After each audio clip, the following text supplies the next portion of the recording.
Siapapun lawannya, ya saya sih pesimistis saja saudara-saudara. Karena kan kita tahu sendiri persiapannya Bima Sakti yang tidak menggunakan pemain keturunan. Persiapannya tim nasional U17, cara mainnya. Ya, siapapun yang jadi lawan di Piala Dunia U17 ini ya tentu saja pesimis lah, susah saudara-saudara, susah. Kalau saudara-saudara, jumpa lagi dengan komentator gadungan di sini. Dengan komentator yang gadungan. Seperti biasa saudara-saudara, seperti biasa kalau kita sudah bertemu pasti akan ada yang kita bicarakan tentang sepak bola di seputaran Asia Tenggara, di negara-negara tetangga, di negara-negara serumpun, di Indonesia, Malaysia, Thailand, Vietnam, Laos, Kamboja, Myanmar, Brunei Darussalam, Singapura, Filipina, Timor Leste, dan mana lagi ya? Dan sekitarnya. Semua akan kita bahas, baik yang bermanfaat maupun yang tidak bermanfaat, baik yang berguna maupun yang tidak berguna, baik yang menginspirasi maupun yang menambah ilmu, baik yang konyol maupun yang membosankan. Bebas saudara-saudara, bebas. Yang penting sopan. Dan untuk edisi hari ini saudara-saudara, untuk edisi hari ini kita akan bicara tentang Piala Dunia U17. Drawing Piala Dunia U17 baru saja dilakukan, baru saja diselenggarakan di markas besar FIFA di Zurich, Swiss. Dan hasilnya sudah kita ketahui bersama. Indonesia akan mendapatkan lawan-lawan yang di atas kertas nih ya. Ini di atas kertas ini, saudara-saudara, di atas kertas. Di atas kertas tidak terlalu berat. Kita terhindar dari negara-negara besar seperti Jerman, Argentina, Inggris, Spanyol, mana lagi? Brasil lah. Kita hanya akan menghadapi, ya ini bukan hanya akan sih, tapi ya secara teori lumayan lah, Ekuador, Panama, dan Maroko. Wah, itu secara di atas kertas ya. Tetapi kan di lapangan, di level U17 ini kekuatannya relatif merata dan susah diprediksi. Ini akan seperti apa saudara-saudara? Ini akan kita bahas, akan kita ulas, akan kita analisis, akan kita perbincangkan di edisi kali ini saudara-saudara. Jadi begini saudara-saudara. Seperti yang sudah kita ketahui bersama, Piala Dunia U17 itu nanti akan diselenggarakan di Indonesia mulai tanggal 10 November sampai dengan 12 Desember 2023. Sudah ada 4 stadion, 4 kota di Pulau Jawa yang dipilih menjadi penyelenggara di 4 provinsi. Di Jakarta itu ada Jakarta International Stadium yang kontroversial dan penuh dengan aroma politik. Kemudian di Jawa Barat, di Bandung itu ada Stadion Sijalak Harupat, di Soreang, di Kabupaten Bandung. Kemudian di Jawa Tengah itu ada Stadion Manahan di Solo, Surakarta, tempatnya Pak Jokowi. Kemudian di Jawa Timur itu nanti ada Stadion Gelora Bung Tomo di Surabaya. Sementara 2 stadion yang sebelumnya direkomendasikan itu tidak masuk, itu adalah Stadion Stadion Gelora Jakabaring di Palembang, Gelora Sriwijaya di Palembang, dan Stadion Kapten Iwayan Dipta di Bali. Sementara stadion utama Gelora Bung Karno itu memang tidak akan bisa digunakan. Karena pada saat yang bersamaan itu bertepatan dengan konser musisi band papan atas di planet inilah, di Wakanda atau di mana ya, di Konoha, Coldplay. Coldplay akan menjalani konser nanti bertepatan dengan Piala Dunia U17. Jadi PSSI dan pemerintah Indonesia sepakat venue yang ada di Jakarta itu dipindahkan ke Stadion Jakarta International Stadium. Dan tentu saja harus diadakan sedikit renovasi lah. Bukan renovasi ya, perbaikan. perbaikan infrastruktur pendukungnya, perbaikan rumputnya, penyiapan sarana dan prasarana lainnya supaya benar-benar sesuai dengan standar FIFA dan bisa digunakan. Dan saya rasa nanti ketika Piala Dunia U17 diselenggarakan ya sudah pasti stadion itu akan siap. Nah, jadi akan ada di 4 kota ini, semuanya di Pulau Jawa, dan ini tentu saja dengan alasannya adalah alasan komersial, alasan akses yang jauh lebih mudah. Tidak perlu menggunakan pesawat, berbeda jika nanti ada pertandingan di luar daerah karena secara komersial Piala Dunia U17 ini berbeda dengan Piala Dunia Senior maupun Piala Dunia U20, saudara. Setelah semua infrastruktur, semua venue ditentukan, nah tentu saja yang ditunggu-tunggu adalah drawing, pengundian, pembagian grup. Keputusan FIFA untuk melakukan pembagian grup. Nah, biasanya itu kebanyakan itu drawing dilakukan di negara penyelenggara. Tetapi ya entah mengapa, mungkin saja karena alasan efektivitas, karena alasan tidak mau keluar biaya banyak, Piala Dunia U17 ini drawingnya digelar di Zurich, di markas besar FIFA. Namanya kalau nggak salah itu FIFA House di Zurich itu. Nah, dilakukan pada Jumat malam dan hasilnya saudara-saudara hasilnya ya sudah kita ketahui bersama. Di grup A itu ada Indonesia, ada Panama, ada Ekuador, dan ada Maroko. Kemudian di grup B itu saudara-saudara ada Spanyol, Kanada, Mali, Uzbekistan. Kemudian di grup C saudara-saudara ada Brasil, Iran, Kaledonia Baru, dan Inggris. Sedangkan di grup D saudara-saudara di situ ada Jepang, Polandia, Argentina, dan Senegal. Di grup E ada Prancis, Burkina Faso, Korea Selatan, dan Amerika Serikat. Sementara di grup F, di grup terakhir itu di grup terakhir itu ada Meksiko, Jerman, Venezuela, dan Selandia Baru.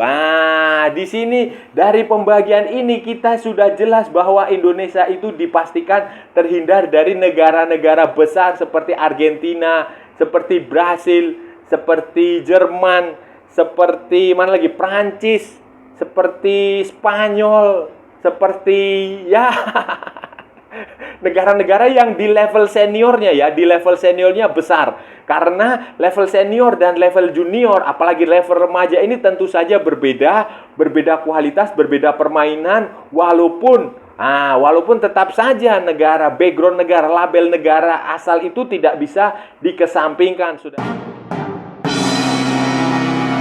Indonesia terhindar dari negara-negara besar sepak bola dunia.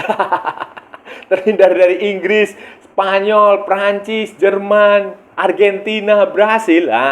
Bukan berarti ini grup yang mudah, saudara-saudara. Tidak ada grup mudah. Kan di level, seperti yang saya bilang, di level U17 ini berbeda dengan level senior. Kalau level senior itu ya kita bisa memprediksi lah tim mana-mana yang bagus, tim mana-mana yang besar, pemainnya bagus-bagus, yang mana itu kita bisa memprediksi. Tetapi kalau di level U17 itu relatif merata, dan ya walaupun tim seperti Maroko, tim seperti Panama, tim seperti Ekuador tidak sebesar Jerman, tidak sebesar Inggris, tidak sebesar Brasil, tidak sebesar Argentina. Tetapi tetap saja lawan-lawan Indonesia ini akan sangat bagus, saudara-saudara, sangat bagus dan sangat berat. Kita sebut saja ya, kita mulai saja dari mana ya? Dari Panama lah, kita mulai dari Panama. Panama itu tim dari CONCACAF, Konfederasi Sepak Bola Amerika Utara, Tengah, dan Karibia. Di zona dia, di CONCACAF ini ada Amerika Serikat, ada Meksiko, ada Kanada, dan ada Panama.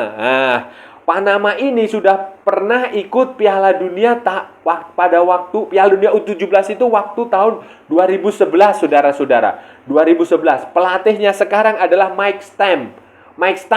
Dan dia punya waktu di Piala CONCACAF U17 itu ya dia bermain cukup bagus, lolos ke semifinal walaupun tidak menjadi juara, tetapi permainan mereka cukup bagus, saudara-saudara. Ya seperti halnya tim-tim dari Amerika Tengah, Amerika Selatan lah, pendek merapat, kemudian keterampilan teknik para pemainnya ditularkan, kemudian kombinasi dengan serangan cepat, serangan balik cepat, kemudian sayap mereka sangat hidup, kemudian pemainnya berani melakukan duel, berani melakukan shoot. Itu kemudian salah satu pemain bintang mereka, pemain yang akan menjadi andalan itu adalah Martin Kruk. Martin Kruk ini bermain di Spanyol, di Levante. Di Levante, tentu saja di akademinya Levante ya, di apa ya, kalau di level junior ya pokoknya juvenil atau apalah itu. Dia main di situ, saudara-saudara. Dan ini akan menjadi salah satu pemain yang harus diwaspadai oleh timnya Bima Sakti, saudara. Selain Panama, saudara-saudara, selain Panama, Maroko U17 ini juga harus diwaspadai, saudara-saudara. Tidak, kan saudara-saudara tahu di level senior Maroko itu kan mengejutkan waktu Piala Dunia di Qatar kemarin 2022 dengan Sofyan Amrabat, kemudian Bono, Hakim Ziyech, banyaklah pemainnya bagus dan itu semua adalah pemain keturunan. Nah, pemain yang ayahnya adalah, keluarganya itu adalah imigran di Eropa. Dan Sofyan Amrabat ini, saudara-saudara, kalau saudara-saudara tahu itu dia waktu Piala Dunia U17 tahun 2013 itu dia berhasil membawa Maroko ke perempat final ya. Babak 16 besar. Waktu itu dia tampil di babak 16 besar. Kalau nggak salah itu waktu itu di Uni Emirat Arab. Dan sekarang Sofyan Amrabat sudah menjadi pemain di level senior lah, pemain bintang lah. Bintang top di Eropa sana. Kemudian Maroko ini datang ke Piala Dunia U17 di Indonesia ini dengan status sebagai runner up Piala Afrika U17 2023. Statusnya keren sekali, saudara-saudara. Bahkan Indonesia aja nggak lolos ke Piala Asia. Tapi Maroko bisa bisa menjadi runner up di Piala Afrika U17. Dan saudara-saudara, yang harus kita perhatikan bersama, sama seperti timnas senior mereka, Maroko U17 ini juga diperkuat banyak sekali, mayoritas. Ya bukan mayoritas, ya mungkin 50-50 lah. Banyak sekali pemain keturunan, pemain yang lahir dan besar di Eropa, menerima pendidikan Eropa, bermain di beberapa klub junior di Eropa, dan tetapi dari keluarga, dari keturunannya, dari nenek moyangnya yang berasal dari Maroko, ayahnya, ibunya, kakeknya, neneknya itu merupakan imigran Maroko yang ada di Eropa. Dan ini mereka bukan main-main, saudara-saudara. Klubnya di Eropa juga bukan main-main.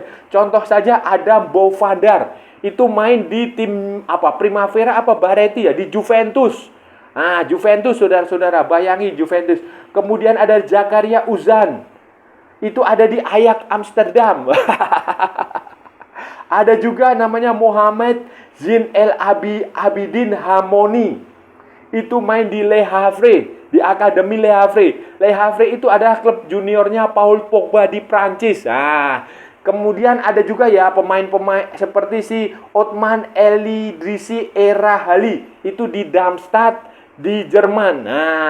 Selebihnya adalah beberapa pemain lokal yang main di klub-klub lokal Maroko yang cukup bagus, seperti Raja, seperti Fas, seperti Akademi Mohamed 4 atau Mohamed berapa itu. Kemudian baguslah, pelatih mereka adalah Said Chiba, mantan pemain nasional Maroko. Di Maroko, saudara-saudara, seperti Maroko. Ekuador itu juga lawan yang sangat berat, saudara-saudara. Lawan yang punya kualitas permainan yang bagus lah. Mereka ini datang ke Indonesia, datang ke Piala Dunia U17 ini statusnya sebagai runner up Copa America U17 2023. Copa Sudamerika U17. Kemudian mereka ini sudah 6 kali tampil di Piala Dunia U17, saudara-saudara. Banyak kan, padahal Indonesia baru debut. Dan terbaik pencapaian terbaik mereka itu menjadi runner up tahun 1995 dan 2005, saudara-saudara, 2005. Untuk saat ini mereka dilatih oleh pelatih yang sangat berpengalaman di level junior, level remaja. Pelatih lokal Ekuador itu namanya Diego Martinez. Dengan pelatih yang sangat bagus, dengan cara main yang sangat Amerika Latin lah. Amerika Latin kan begitu mainnya, mengandalkan teknik, umpan-umpan pendek, pamer teknik, skill, dan kemampuan skill mereka juga bagus-bagus ya, di atas Indonesia lah. Ya mungkin saja setara Argentina, setara Brasil, kayak begitulah. Bagus-bagus lah mereka secara skill, secara kualitas individu maupun secara kualitas permainan tim ini sangat bagus lah. Apalagi nih saudara-saudara, apalagi Ekuador itu punya beberapa pemain yang menurut saya cukup bagus lah, saudara-saudara. Cukup bagus, cukup bagus. Salah satu yang layak diperhatikan adalah Kendry Pais. Kendry Pais ini usianya baru 16 atau 17, 16 kayaknya, 16 atau 17 lah. Tetapi dia sudah punya caps, punya jam terbang di tim nasional senior Ekuador. Dan dia main di klub lokal namanya Independiente del Valle. Dia disebut sebagai Lionel Messi dari Ekuador. Karena gaya bermain dia, cara bermain dia itu mirip sekali dengan Lionel Messi. Tekniknya tinggi, goceknya bagus, dan nomor punggung dia juga 10. Dan dia juga mengidolakan Lionel Messi, saudara-saudara. Ini akan menjadi pemain yang sangat-sangat bagus, sangat-sangat berbahaya untuk Indonesia, untuk ketika nanti berhadapan dengan Indonesia. Kemudian mereka juga ada lagi pemain yang merumput di Inggris kalau nggak salah, di Swansea City. Itu namanya Aimar Govea. Aimar Govea itu juga pemain yang bagus, main di Swansea City dan akan kemungkinan besar kalau tidak cedera akan ikut terbang ke Indonesia. Selain itu juga sudah ada banyak sekali pemain-pemain lokal di kompetisi Ekuador, di Liga Ekuador yang ya kualitasnya bagus lah. Kualitasnya bagus dan masih muda-muda. Sebut saja si Michael Bermudez, kemudian Isak Sanchez, kemudian ada lagi Roni Troya. Itu adalah pemain-pemain yang saya rasa bisalah untuk mengalahkan Indonesia Asuhan Bima Sakti jika terlalu konservatif. Jika terlalu fanatik dengan local pride dan tidak punya variasi taktik maupun teknik maupun strategi. Dengan komposisi grup seperti ini, saudara-saudara, dengan komposisi lawan-lawan yang akan dihadapi Indonesia seperti itu, sekilas itu memang terlihat mudah, saudara-saudara. Sekilas memang terlihat mudah karena kita kan selama ini hanya terpaku pada negara-negara besar. Jerman, Prancis, Spanyol, Inggris, Brasil, Argentina. Hanya itu aja. Amerika Serikat, Meksiko. Kita hanya terpaku pada nama saja, pada label. Tetapi kita tidak pernah membedah secara rinci lawan-lawannya gitu loh. Dan kalau kita perhatikan lawan-lawan ya, walaupun terlihat di atas kertas itu mudah, itu sebenarnya grup yang berat, saudara-saudara. Dan saya secara pribadi tidak terlalu yakin, tidak terlalu optimistis, pesimistis lah kalau bisa dibilang seperti itu. Dengan peluang Indonesia, peluang timnas U17 ini untuk lolos ke babak berikutnya. Walaupun nanti juara runner up dan peringkat 3 terbaik akan lolos. Akan ada, kan itu grupnya ada 6. Berarti akan ada 4 peringkat 3 terbaik yang akan lolos. Secara teori itu peluang lolosnya itu cukup besar karena akan ada 4 peringkat ketiga terbaik yang lolos. Tetapi saudara-saudara, kalau melihat lawan yang dihadapi, aduh ya wassalam lah. Butuh keajaiban, butuh mukjizat, saudara-saudara. Lawan yang berat juga, saudara-saudara.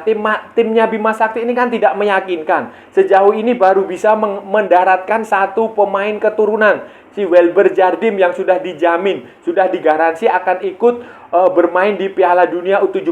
Sementara pemain-pemain keturunan lain yang kemarin sempat ikut seleksi itu semuanya dimentahkan.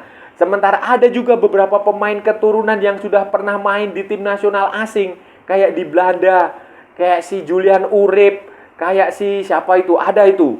Itu juga yang di Belanda itu yang sudah punya ya dimain di klub bagus lah, di ADO Den Haag, di mana-mana itu. Tidak ada inisiatif dari Bima Sakti untuk merekrut lah, memberikan paspor Indonesia untuk Piala Dunia U17 ini, saudara. Jadi ya pesimis. Selain itu juga kan kita tahu sendiri cara bermain timnas ini sangat mengkhawatirkan. Bima Sakti miskin taktik, miskin strategi, tidak mampu membaca cara bermain lawan. Monoton. Jadi ya kita harus banyak berdoa. Syukur-syukur Indonesia tidak kalah dengan skor telak. Itu saja, saudara. Bisa bermain imbang, saat mendapat satu hasil imbang saja saya rasa sudah cukup bagus, apalagi bisa menang dan apalagi bisa lolos ke babak berikutnya, saudara-saudara. Saudara-saudara, itu tadi pembahasan kita hari ini, saudara-saudara. Kita sudah bicara panjang lebar tentang Piala Dunia U17, tentang tim nasional Indonesia U17, tentang pembagian grup Piala Dunia U17, tentang calon-calon lawan Indonesia itu seperti apa saja. Dan kita tadi juga sudah membeberkan ke grup lainnya, persaingannya, peta kompetisinya akan seperti apa. Yang jelas saudara-saudara, di level U17 ini nih berbeda dengan level senior.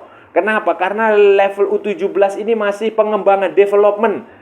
FIFA menyebutnya sebagai boys. Boys itu apa ya? Boys itu remaja. ABG lah, anak baru gitu. Jadi masih labil, masih belum bisa kita prediksi, belum bisa kita tebak secara tepat. Kita juga karena begini, karena pemain di level junior, level remaja ini masih dia akan terus berkembang. Belum tentu yang bagus sekarang nanti bisa tembus sampai ke senior. Belum tentu yang sekarang tidak main di tim nasional U17 nanti siapa tahu suatu saat bisa sukses di level senior. Jadi itu kasusnya sudah banyak sekali. Dan kualitas timnas senior misalnya kayak Argentina di timnas senior yang luar biasa di Piala Dunia 2022 belum tentu juga nanti akan diikuti di level U17. Sebaiknya negara-negara kecil misalnya seperti Kaledonia atau Indonesia mungkin saja di level U17 itu bisa mengejutkan, bisa tampil bagus di Piala Dunia. Seperti itu saudara-saudara. Dan saya rasa sudah cukup ya saudara-saudara ya. Kalau ada salah-salah ya mohon maaf. Namanya juga gadungan saudara-saudara. Wajar kalau gadungan itu salah. Tetapi kalau benar saudara-saudara berarti sebuah kebenaran. Kalau saudara-saudara merasa channel ini bermanfaat, berguna, menghibur, menginspirasi, silahkan like, share, and subscribe. Tapi kalau tidak saudara-saudara, abaikan saja, skip, jangan ditonton. Tetapi jangan juga di-report. Kasihan saya saudara-saudara, karena ini sumber penghasilan saya. Ikuti pula akun media sosial Komentator Gadungan, ada di Instagram, ada di Facebook, dan ada di TikTok. Oke saudara-saudara, sampai bertemu lagi di edisi-edisi berikutnya dengan tema-tema yang jauh lebih tidak bermanfaat, dengan tema-tema yang jauh lebih tidak berguna, dengan tema-tema yang jauh lebih membosankan. Salam olahraga dan merdeka!